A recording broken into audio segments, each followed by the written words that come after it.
Hello and welcome to another edition of Active Living. We are fortunate today to have our world traveler, Jim Roback, here with us today. He's taken yet another trip, and this time he's gone to Israel and Jordan. Welcome to our show, Jim. Thanks, George. Glad to be here. Well, we want to hear about your most recent adventure. I know you've traveled all over the world, but this is the latest one. So tell us about this trip. Tell us a little bit about Israel. Okay, well, left New York, and there was a little bit of a hassle going there because the day that we left, we had a snowstorm here, remember, in Detroit. We always have snowstorms in Detroit. I know, and my trip was canceled, and then they said, well, come to the airport. They're going to route me through Buffalo, and I only had 55 minutes in Buffalo. I said, that didn't work, so I was finally able to get into LaGuardia and get on my plane. I got there at 7, we flew out at 9 o'clock. So it was always a harrowing experience just to get out of this country on that particular day. So we did get out finally. I landed in Tel Aviv, and from there we drove to Jerusalem, where we actually stayed for the next 4 days. And the basic thing there in Jerusalem was to visit certainly Jerusalem, which has got a walled city there, and it's made up of 4 quarters. You got the Armenians, the Christians, the Jewish, and the Muslims. They're all within the walls of Jerusalem. So it's kind of interesting. Do they get along?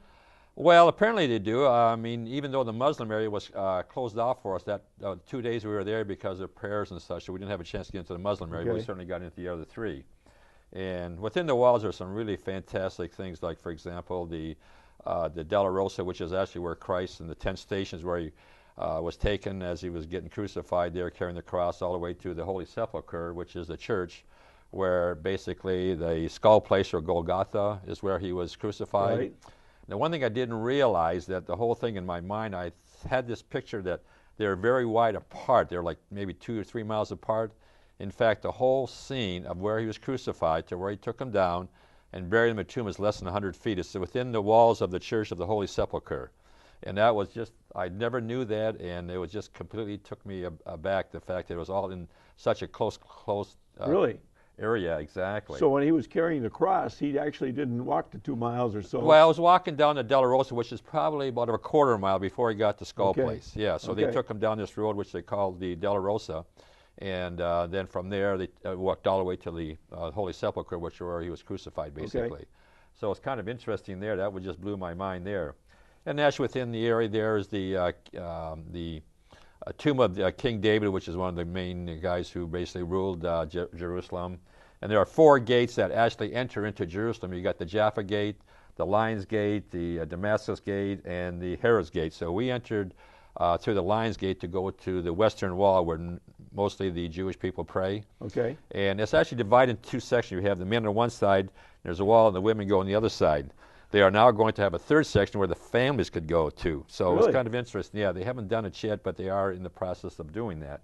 So that's kind of the whole Jerusalem. There's so much to see. You can see the Mount of Olives, and basically we went to the old town of the city of David, in which there was underground tunnels and such, and you could actually... But in the walls itself, how big is the walled city itself? How thick it is, or how big it is? How large an area is that? You know, I think it was like 264 hectares, which is, I don't know, I'm going to guess, maybe 4 miles around, possibly. It's not a very big area, but yet there was a lot of bazaars and winding streets where you could do a lot of the shopping and such, so it was quite of an interesting area, but it's impossible to see everything because there was the House of the Virgin Mary there, there's a lot of churches through there, and so much things to see. It's just impossible to do in a couple of days.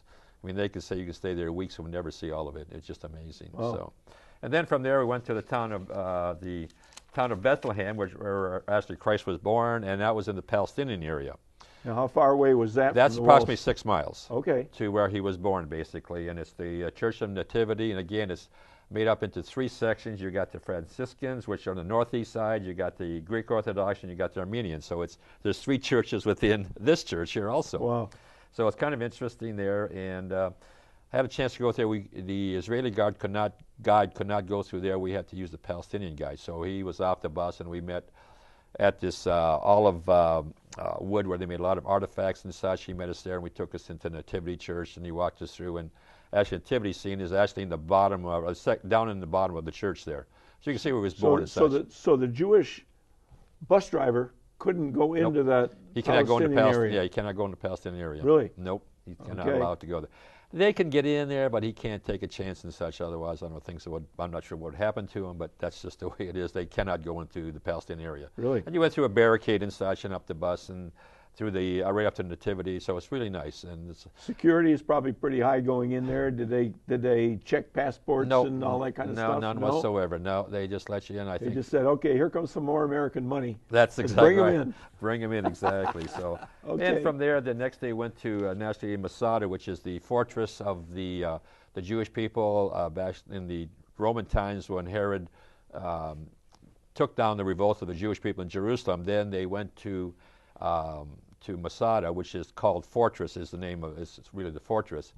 And Herod, that was where all the revolutionaries went there, and they captured that Masada from the Romans, but then the Romans came back and captured them. But before they decided to let them be enslaved and such, the fellow by the name of Eleazar ben Yair, he said, we will not be captured by the Romans, so they all committed suicide.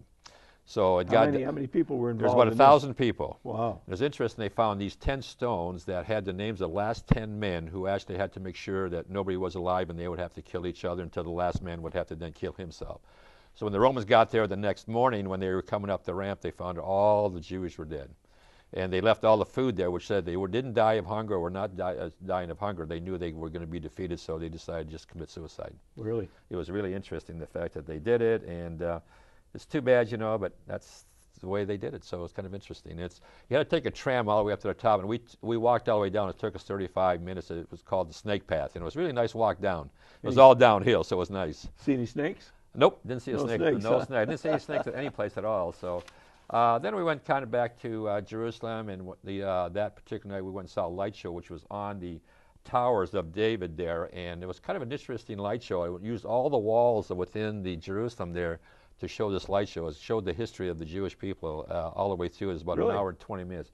Very interesting. Yeah, it was really interesting. So they projected images on right the onto wall? all the walls of the buildings that were in there. And it turned out really every corner. You could see walking down steps and everything. It was kind of an interesting show. Very interesting. It was a little cold that night because the temperature at that time in Jerusalem and Israel and Jordan was around low in the 30s to the high of 65 when we so it wasn't very warm. It was wintertime over there. Yeah. And also we went the next day. We went to what they call the Holocaust, which is the Yad Vashem, and that was the most interesting part about the Holocaust. I mean, it was a huge building, had about 12 rooms there with all the various stuff from all the various countries that were brought in, and it was a tearjerker, I'll tell you. I mean, to walk through it and see what happened to many people in Europe that died because of the Second World War and, you know, the extermination of Jewish people, the gypsies and everything else. So do they have a number on how many total?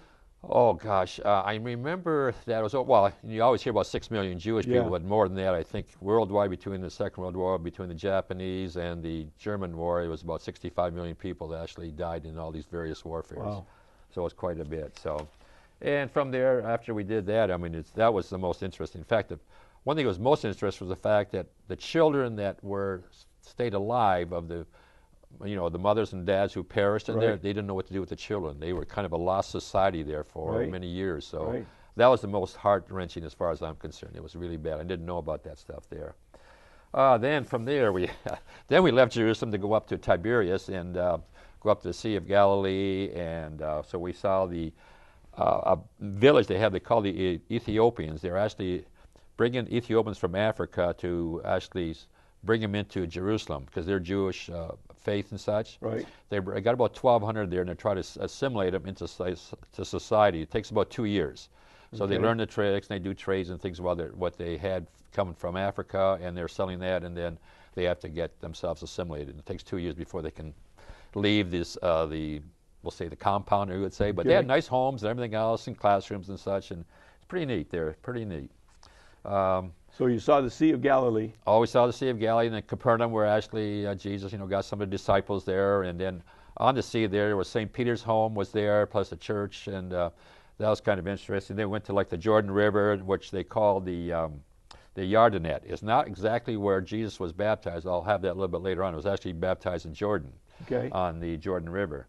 So we saw what they call a old Roman city called Viet Shean, and It's an old Roman place. You see all the colonnades and the Corinthian columns and the bathhouses and everything else. So a lot of interesting Roman towns are within the Jordanian side there, Okay. and on the Israeli side also. Then we saw the Church of the Beatitudes, which is brand new. It's only since 1989. Okay. I think we're all familiar with the 8 Beatitudes, and I got one of them here. One of the 8 Beatitudes, it says, I'm sure we remember this, blessed are the poor in spirit, for theirs is the kingdom of heaven.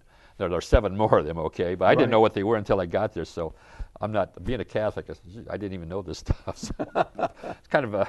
Well, if you asked me to recite them, I wouldn't know them I wouldn't know Jim. them either, so that's it. Then after doing that, we stayed in Tiberias, and then the next day we went to the Golan Heights, and this is where naturally the Israeli captured the Golan Heights from the Syrians back in the 1963 war. And then they tried to recapture the Syrians in 1973, and since 1973, Israel has basically settled there with over 20,000 people now, so they pretty well taken over. But Syria continues wants to get that back, but it's unlikely that's going to happen. So that was a real short war. That was like a 6-day, yeah, 6-day war, right? Yeah, exactly. It wasn't a whole lot there, and so I had a chance to integrate with the soldiers up there. They had like 2 groups come up there. It was interesting. All the commanders were women, and they were the only ones that had the ammunition in their machine guns. Really? None of the recruits had it. It's just the women. There were 6 of them. They gave us a little bit of a hard time about taking pictures, but it worked out pretty good. So we were able to take quite a few pictures. You don't mess around with the... What the women there, I'll tell you. No way, no how. Israeli women. Especially No. if they're in the Air Force or Army, whatever. That's right. And it's interesting, too, because we're at the top of the mountain. We could hear artillery shells going off in Syria.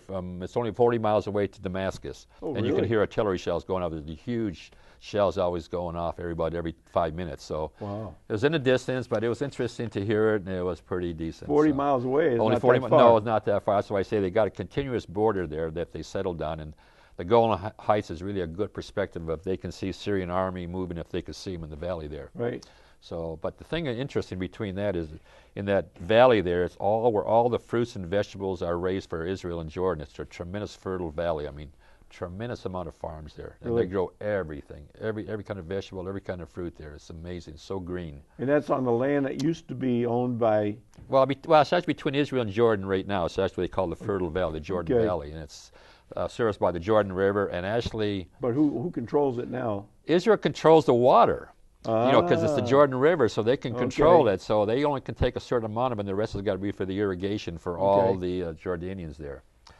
Okay, and then from there we basically started to move into Jordan. We went into what they call the Hashemite, or actually what the kingdom of the Hashemite of Jordan. So it's kind of interesting. We crossed the border there, and a lot of security there, but it got through pretty good. The guides took us through pretty quickly, and it was pretty uneventful. And because I already had my visa, so that wasn't an issue. But all the others that didn't have their visa, they had to get them stamped and everything else. So Well, how large was your group that was going through? ours was about 28, I think it was, 28? between 25 and 20. Okay. I can't remember exactly. And but interesting too, we had to pay I think it was 107 shekels to get out of Israel, like $30 to get out of Israel. Really? Yeah, and we had a visa that cost us, I think it was $39 for Jordan, but I didn't realize we had to pay an exit fee going out of Israel. Well, we just got back from Costa Rica, and we Right. had to pay an exit fee to get out of there, Oh, too. is that right? Oh, yeah. I think it was minimal there. It was like $10 or $12. No, it was like $28. Was it? Oh, Yeah. that's right. I think you're right. Yeah. So anyway, it's a good revenue source for the country, Oh yeah, right? I mean you have to pay it. There's no question about that. I mean they had to stamp your passport, and that's interesting too. One of the things I didn't mention was the fact that Israel does not stamp your passport, because if you get a stamp, if you go into an Arab country or a Muslim country, they will not let you in. Really? That's correct. I mean if you get that stamped, then you cannot enter, like for example Bahrain or Saudi Arabia or a Malaysian country, anything that's Muslim. You will not be able to get in because you have that stamp in your passport. No kidding, So they wow. give you a little ticket with your picture on it, and they put it in your passport. It's a loose picture or a loose piece of paper, Right. and that's all you have. But they don't stamp it. Wow. Which I thought, wow, that's interesting. But because one of our travelers did get a stamp, now he was born in Malaysia, he cannot even return to his own homeland. So he's Really? going to have to get a new passport. No kidding. Wow. Yes, and he was a military fellow from the United States. So I'm surprised he didn't use his military background, say I'm a military guy too, what's the deal here? So he went through hell trying to get back into Israel. When he went to Jordan, he went a different direction than we did, but he went to Eilat in Israel, and then he crossed into Jordan. When he came back, he had one devil of a time. Okay. Jordan River, holy water here that we dipped in there. They cost us, I think we bought 6 of these bottles for $4, so I have a bottle, some of our other ones have it. So this is actually holy water from the Jordan River, so kind of interesting there too. So question is, all the water in the Jordan River holy water? Or is it just a portion, Jim? That's a good question. I'm not sure if it's been blessed or not. But we did see a fisherman down the way there, so okay. I don't know if he was blessing it or what. I'm not sure, but so it be. It's a money maker, I guess you can say. You can say that again, right? That's for sure. Money is key there. So, okay, moving into Jordan. One of the things that's interesting about Jordan that there's many holy places there also. Okay. You've got basically where the 10 Commandments are given there in Jordan there, where Jesus was baptized on the Jordanian side rather than the Israeli side. You have the Mount Nebo where Moses actually saw the promised land. We'll talk about that. And basically also the towns of Sodom and Gomorrah are also there on the Jordanian side. So there's a lot of holy places there on the Jordanian side also, including the 2 famous places, the Petra and the Wadi Rum. We'll talk about near the end here as we go through Jordan here. So one of the first things we visited was Jerash, and this is really an old Roman town, and it goes back almost 6,500 years. And the Romans took it over, and they rebuilt it, and quite a place there. It's one of the better spots as far as the history of Rome and how they really went to the various places and built them up. And they have some beautiful ruins there. They were much better shape than a lot of ones that I saw in Turkey there. So. It's been only in the last 70 years that they really have excavated it and done a real good job of presenting it to the public. So it's relatively new. Kind of interesting there, a lot of the food that you eat in these countries, it's called falafel. And it's like a pita bread here. It costs like $10 for vegetables and $14 if you have chicken in it. So a lot of this, we ate that because food was very expensive in both countries. Sounds like it. It was very expensive. So for this sandwich that you just talked about, how much was that? $10 for just the vegetables in it, like a cabbage and a few things like that. Really? And it was heated and a pita bread, and if you had chicken there, it was an extra $4. So whoa, it was expensive to say the least. And we'll talk about the McDonald's at no, in fact, I missed that at Masada. For a McDonald's, a Big Mac, a Coke, and a French fry was $18. Oh. And if you got the Super Mac, it was $20. So very expensive. So this is American money now. American money. Oh yeah, American money. Yes, wow. Definitely. So, so again, going back to Jordan here, went to Jerash again. It's a very old Roman town there, which was really interesting to see. A lot of history there. Then from there, I got my notes on. Went to Amman there, which is the capital city. There's about 2 million people in Amman. I think in the country it's only that's a big city. Pretty good city. And there's only like a little over 6 million people that reside in the whole country of Jordan. Okay. So saw very little bit of military there, even though we saw a lot of military in Israel. Military's there, but they're really in the background because they're really interested in tourists. So they want to show any force and like that. So it was pretty decent there. So. So we went to another place in Amman. It's called the Citadel. Again, some ancient ruins there that we went through. They have the amphitheater there, and they have the hippodrome where during the Roman times, we had all these races with chariots and all that stuff, and where the Romans, the Christians and the lions and such. So they had these places, the arenas there. They had one of the better amphitheaters there. It was really in very good shape, really good shape. In fact, they had these porticos all around the amphitheater, and if you were to talk in this section here on the other side, which is maybe like 80 feet across, you could hear the other person's voice. So the acoustics on that thing was just phenomenal. I had the experience of going into one of those coliseums in France, and I was traveling with a band, and we had our singer get up on the stage. Right. And the place would probably seat 10,000 people. Yeah. And you could hear every word she said, clear as a bell. So their acoustic engineering was fantastic. What they did in all these towns, it's amazing. Just the architecture and everything. I don't know where these engineers were, even to the point where, the sanitation was just fantastic. Right. It's just unbelievable. So, then we actually, visited Amman there, which is the capital city, and then we went to Petra, which is really the quote. It's one of the new 7 wonders of the world that they have now registered, and Petra is called the Rose Red Rock, which is all red rock, which you see there. And this is where Indiana Jones filmed the The Last Crusade, and the treasury was the background for part of the film there. Wow! And there's a lot of these, like they call it the treasury, the monastery there. You got the royal tombs, and you got the theaters there. They're all carved in the side of the, I don't say mountain or hills, I think it's the rock there, because actually the rock is split, and you walk through almost like this gorge, and they paved the road all the way to the treasury. And the treasury are tombs, really. They're not the money where you kept the money. It was where they buried people there. And these are settled by the Nabetians, which go back, over 2,000 years ago, because they control the silk trade, the incense trade, coming from India and China coming through there. So they were able to get a tax and such. And so it was really a neat place and to walk through. It's like a miniature Grand Canyon in a sense. And it took all day there. You can walk it for about 11 miles it took to walk the whole thing. Okay. The hardest part was going up to the monastery, which is another one of these things carved in the mountain there, or the hill. And it was 800 steps to walk up there. It took 45 minutes.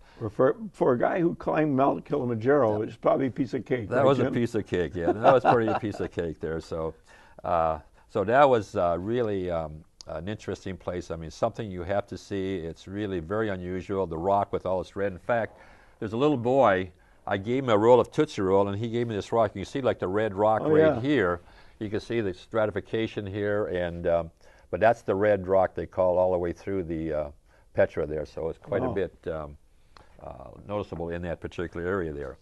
And then from there we went to what we call Wadi Rum. This is out in the desert there, and one of the things we did there was go out there, and the first thing they did was to take us by jeep to where the camels were. So then at that point there, I had to put this headdress on. I already had it on, but this is what they do to protect themselves from the sand and everything else when they get out in the desert. So they basically put it on their head, something like this. Here, I'm going to try to do it. And they kind of wrap this around, like I'm going to try to do the best I can here, and put that in here. Right.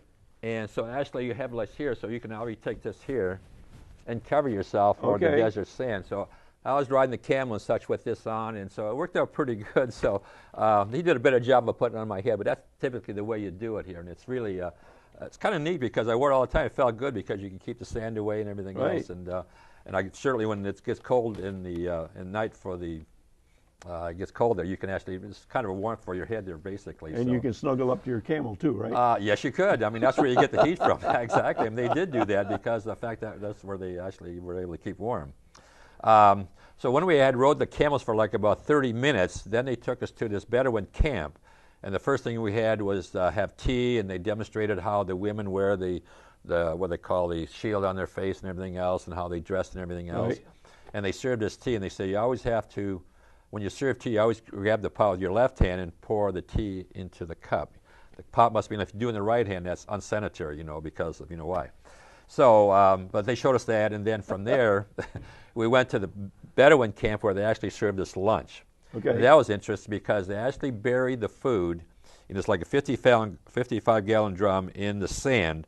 They have like barbecue or charcoal on the bottom there, and they put this tiered layer of, they had lamb and chicken. They put that in there for about 3 hours, put sand all over, and they come back 3 hours later, take the sand off, take the top off, and this is what they served as lamb and chicken. Okay. And that lamb was very, very good. I mean, it's called a Bedouin barbecue. That's the way they do it. So how much sand did you have in the chicken? None whatsoever. I mean, it was clean as a whistle. I mean, they had the foil there and the lamb and such. And one thing that they do is that, like in Arab countries, you have to eat as much as you can because they don't want you to go empty your stomach. Like they don't feel right if you're not full and you've been fed well. Okay. So we had lots of tea, a lot of food, a lot of vegetables, and it was just absolutely fantastic. And so, so it was a fun thing to do. And then from there, we got back in the bus and moved on to the next area. So that was Wadi Rum, they call it. And it's out in the desert. It wasn't that hot out there during the time we went because it was still wintertime at that point there. And then we came back, and then we had an opportunity to go down to the Dead Sea and then to float in the Dead Sea. And basically what they did is what I call they tarred and feathered us, but they put this black mud all over your body, from your face, your hair, and everything, all the way down. And then you get into the Dead Sea, which has approximately 32% salinity, so you actually float. It's so like 10 times more than your salt water that you would have in the ocean and such. Really? So this is where you can actually float, because you cannot drown. It's impossible. You just lay there. We were reading the newspaper and such there as you're, soaking in and exfoliating your body with all your garbage on your body. Was it cold? No, it was not, because the salinity, I guess, keeps it warm. Okay. No, and even though it was like 60 degrees outside, the sun was out, but it wasn't cold at all. I thought it would be, but it was not. And so it was really relaxing. I think there's something like, I think there's like 16 different chemicals in there, but the main ones are potassium, magnesium, and bromide, and I think there's one other, I can't remember what it is, but there's all these minerals. In fact, I brought a bag of it back from here. Here's what they call the genuine salt from the Dead Sea here, and this one happens to be incensed with lavender. You know, so they have different fragrances they could put in the salt, so it's kind of interesting. So I haven't tried it yet, but they say it's pretty decent. It's pretty nice. Yeah, it is. And the one thing about the Dead Sea, it's actually 1,300 feet below sea level, so you can see why we got salinity, because the Jordan River empties into the Sea of Galilee, and the Sea of Galilee into the Dead Sea, and that's nowhere to go, so that's why it becomes Dead Sea, and it's 1,700 feet below sea level. So it's so that's why it's got so much salinity in the sea there. It's not a sea; it's actually a lake, so it's not a sea basically. So, okay. But the people are very friendly there. You had no problem whatsoever. No problems at all. No, I mean, the people are very friendly. I mean, our guide was one of the best that we had. And interesting there that during our last night there, that we were supposed to fly out at 1:15 in the morning when we left Jordan. We got there to the airport, we got in the plane, and we sat for 2.5 hours, and we got fogged in. We couldn't fly out that night. Even in the desert, we couldn't fly out. So fortunately, they put us up in a hotel for the next 24 hours, and we were able to get out.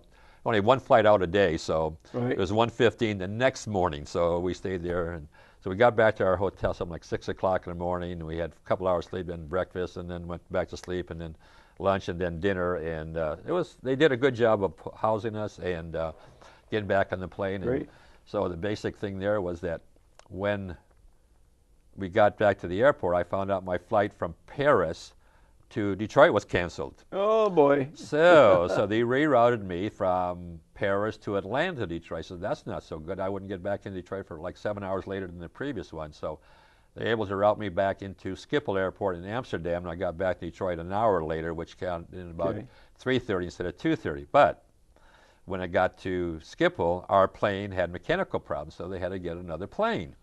So another delay happened. So all in all, it turned out a real good trip, even though we had these little setbacks. But I think in overall, I mean, did a wonderful job. And if anything, I would recommend to see this country. Both countries are very, very good, very historical, so much to see. And again, the cost wasn't that bad. It was a little under $3,000, so it was very good for 15 days. That's not bad at all. No, it isn't. That was mostly all the breakfasts, and then basically a couple of lunches and dinners, and but other than that, it was really wonderful. We just got a couple more seconds here, Jim. Can you tell us about some of this stuff you got on the table? Yeah, a couple more things, I guess. Naturally, I always buy the shot glasses here. They always come back, and I bring them You buy back. those for the nuns, right? For some of the people here in town here, and my mother-in-law and sister-in-law, so I provide them.